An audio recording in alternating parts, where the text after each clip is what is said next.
کوئی شخص اتنا پریشان ہو گیا ہے، گردش کا شکار ہو گیا ہے، پستی کا شکار ہو گیا ہے، جہاں جاتا ہے اس کو تانے ملتے ہیں، جہاں جاتا ہے اس کو ذلت ملتی ہے، جو کام کرتا ہے اچھا بھلا کام ہو رہا ہوتا ہے، وہ جہاں ہاتھ ڈالے تو سب کچھ بند، مطلب بالکل ہر دروازہ اس کو اگر بند نظر آتا ہے، جدھر دیکھتا ہے اس کو ناکامی نظر آتا، اب اس کو اس کا ایمان بھی تذبذب کا شکار ہو جاتا ہے کہ مولا پریشان ہوں، کروں کیا؟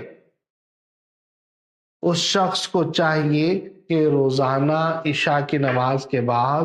313 مرتبہ یہ پڑھ لے، علم ان لن تحصوہ فتاب علیکم، یہ سورہ مزمل شریف کی آیت ہے، علم ان لن تحصوہ فتاب علیکم، فتاب علیکم تک روزانہ 313 مرتبہ عشاء کے بعد پڑھ لے، 40 دن کے بعد وہ یہ دیکھے گا کہ اس کی ہر ناکامی کامیابی میں بدل رہی، اس کے اندر ایک نیا شعور آ رہا ہے، نیا کانفیڈنس آ رہا ہے، وہ جہاں جا رہا ہے اللہ تبارک و تعالی اس کو کامیابی عطا فرما رہا ہے، اس کے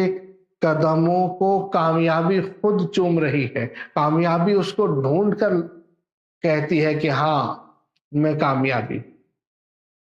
40 دن یہ عمل کر کے دیکھ لیں، اللہ کے حکم سے آپ کی ناکامیاں کامیابی میں بدل جائیں۔